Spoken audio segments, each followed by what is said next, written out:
Outside the front door, I distinctly heard my own voice calling, "Faye, it's me, Felix, let me in, let me in," and from near the bathroom window, my voice again, saying, "Hi, sweetie, I miss you so much." It repeated a few other things I've said on the phone in conversations with her, and even a few things I said to her while she was sleepwalking, back at our home in California. There were footsteps on the roof. 2, maybe 3 pairs of little feet, stomping all over the ceiling. Voices of crying children paired with them. I stood there in the kitchen, clutching a knife and the herbs, waiting for the end. The voices circled the cabin, as though a handful of deranged lunatics were slowly marching around the perimeter, singing the songs of hell as they went. They begged for help. They laughed maniacally. They whispered and screamed and talked entirely to themselves. All at once, their dim shadows passed the window curtains over and over. I heard glass breaking in the bedroom, and then in the bathroom. The stomping on the roof grew louder, and the voice at the front door grew more urgent. Someone began knocking on the door, and the others tapped on the living room windows. They all started screaming, "Faye, Faye, let us in," and "Felix, are you there?" And then, as if heaven sent, a blinding white light illuminated the entire cabin from outside.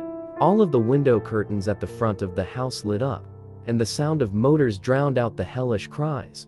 Someone had driven up to the cabin. I heard doors opening and men calling out coherently. The footsteps on the roof thundered overhead to the back of the cabin, and then the screams of children drifted off into the woods out back, echoing as they withdrew. The ranger bashed on the front door, calling out my full name, instructing me to come outside. I looked out the window and saw 5 men, some in uniforms, and the ranger. There was a humongous off-road snowplow, 2 snowmobiles, and a big truck. They'd come to save my life. When I went outside, I just walked up and hugged the ranger. I didn't even grab my winter jacket. He informed me that they were getting everyone off the mountain because of a problem with the power grid. He said he feared I'd freeze to death. The ride down the mountain would have been the happiest ride of my life. Except for the view, we sneaked across slippery, white roads, and even with the truck's high beams on, I could see the brightest stars I've ever witnessed, but beneath them, dangling in the trees, were dozens and dozens of human bodies. They swung by rope from their feet or necks.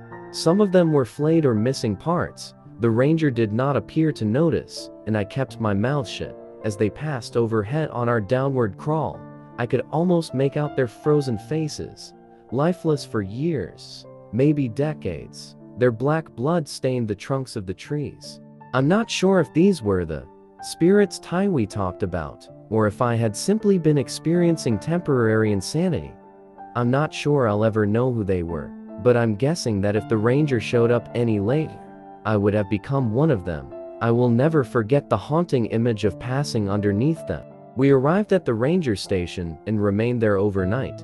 I slept on a cot in a room of about 15 people, all locals from different places on the mountain. I asked the ranger if he'd heard from Taiwi or Nathan, but he said he had not. The next morning, one of his men drove me straight to Denver International Airport, and I boarded a plane without any luggage whatsoever. It didn't matter. I had the ring in my pocket, and Lee'll never need another jacket again, as long as I live. When I finally got home, Faye let me have it. She kept kissing me and yelling at me. I understood. She was angry that Ed spent so much time trying to take control of this situation, treating her like a child, and disregarding her feelings in my crusade to rescue her. She was upset that I consigned her to the care of my best friends without asking, but seemed to appreciate their help. Richard and Jason were very happy to leave my house and never look Faye in the eye again, although they did have some good news for me. Faye had not sleepwalked or sleep-talked or done anything out of the ordinary in over 24 hours. This corresponds almost exactly with when I retrieved the ring from the dream catcher. After an hour or so of reprimanding me for being a thick-headed idiot, Faye forgave me, and we laid in bed together and talked about everything. I apologized to her for the way I had treated her, and put the ring on her finger. She looked relieved to have it back on. I swore I'd never screw up like that again. We both slept a full night, No strange night terrors or bad dreams or sleep disturbances of any kind. And in the morning, yesterday morning, we had Faye's favorite, waffles. At about 11 a.m., I received a call. To my great relief, it was Nathan. I immediately pressed him for information about Taiwi and what exactly had happened after they left the cabin that day. He ignored my questions and said, very ominously, "Please let me speak to the one who followed you home." He said something like, what question mark double quotes to which he replied, "The one that calls itself Faye." My fiancée and I had been sitting on the couch watching the most recent Game of Thrones, so I just sort of handed the phone to her and said, "It's for you."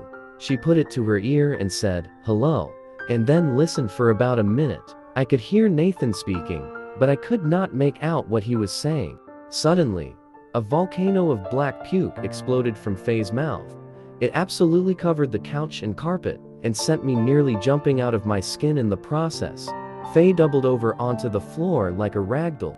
Coughing and sputtering, I fell to my knees beside her, panicked, asking if she was all right. I picked up the phone and screamed at Nathan, demanding to know what he had said to her. Nathan just said, "Please, Felix, please listen," and then proceeded to recite some sort of chant or incantation. A wave of syrupy vomit rushed up my throat and out of my mouth, and as with Faye, it was oily black. I am actually an emetophobe, so vomiting sends me into a state of near catatonia, but Faye had made a quick recovery and was right there to nurse me back to my senses. Nathan spoke to me a bit more and explained what he had done. I'll get to that in a bit. Faye and I spent the rest of the day feeling queasy, and eventually went to urgent care across the road to get checked out. They gave us blood tests and checked our vitals and sent us home, telling us that we'd suffered minor food poisoning. But I know deep down, it wasn't the damn waffles, thankfully, for the past several hours.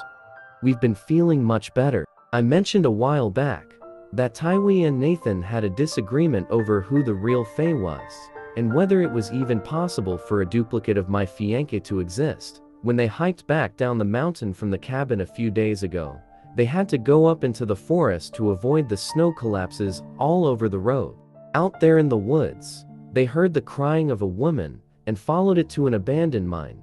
Both of them knew that it was very likely a trick, but Taiwi said that it was their duty to explore the possibility that Faye was alive somewhere on the mountain. The blizzard came on earlier than expected. They stood at the mouth of the mine, listening to the begging of a young woman somewhere off in the dark, but concluded that its voice was too unusual to be a human's. Taiwi and Nathan decided to bless entrance of the mine, which could ward off its dark inhabitants, but their chanting enraged whatever lived in it. It came out of the tunnels and snatched Taiwi. He screamed all the way down into the dark, and Nathan could not follow. He ran away, terrified, but got lost in the blizzard. He wandered for an hour, fearing death, and eventually came upon a skinned body swinging from a low tree branch. It was so fresh, the blood hadn't yet fully frozen. Nathan knew it was his father's corpse. Eventually, he found his way back home, he said.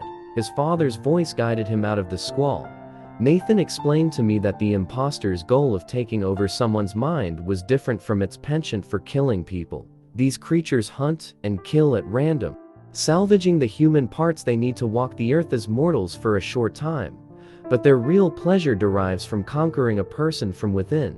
Faye was one of the unlucky few that are chosen in this way, and the imposter's fixation on her had lasted for decades. After long enough, their continued presence in the body and mind of a victim leaves a stain on the soul.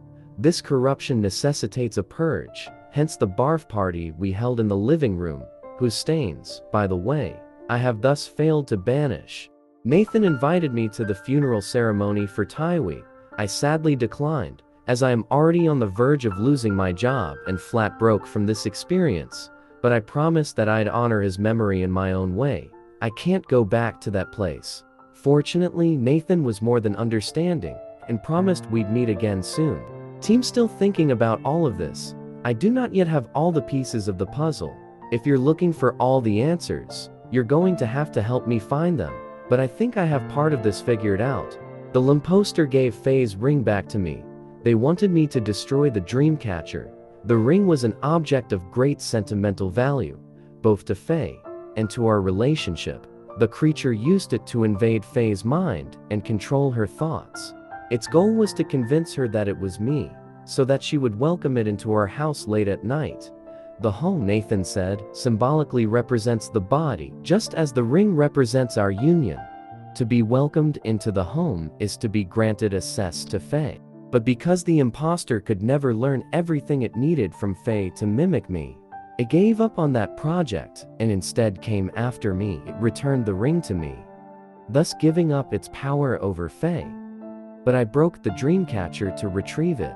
As it turns out, that creepy, mysterious dreamcatcher was in fact protecting the cabin and everyone inside it, which is why the imposter needed to be invited in. When I broke it, the creature could have easily come in and killed me, but it needed information from me before it did.